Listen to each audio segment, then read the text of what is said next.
Rearview Media presents Chief Meteorologist Ryan Assarian with your local forecast. Hi everybody, welcome back. I'm Fairfield U meteorologist Ryan Assarian. We've had that relentless rainfall with us the last several days, and it's not as relentless as it's been in northern New Jersey, where we've gotten a report from just a few hours ago of upwards of a half a foot of rainfall since Monday. So thankfully, it's just more of a nuisance here. No flood advisories or warnings going on in our area. Let's time out the rest of the day as we move into tomorrow and into Thursday and the start of your weekend.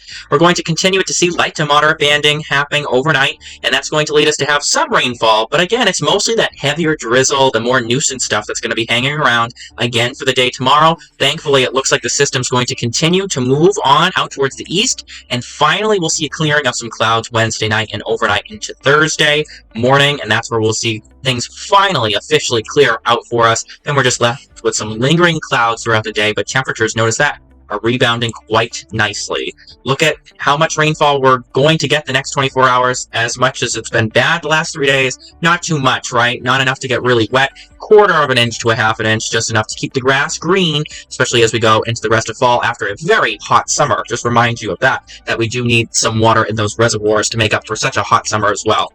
Winds, again, have been gusty, 35 to 40 miles per hour. The good news is notice the colors changing. That's a sign of decreasing wind gusts, and we'll mainly see things drop throughout the day on Wednesday to about 15 to 20 miles per hour, and then as we move into Thursday, the rest of the weekend, it's looking quite nice. We'll have light winds, very variable, beautiful for this time of the year. How does it set up the next several days here? Well, we'll have high pressure moving in after a couple cold fronts come through. So where does those cold fronts set up? How much of it will kind of come down from Canada? That will really interpret how our daytime temperatures go. But it is looking like a nice setup, and it'll be a nice dry stretch after we get through this coastal low. And it looks like it's going to continue to stay nice and dry until next Wednesday. So it's going to be a really beautiful stretch.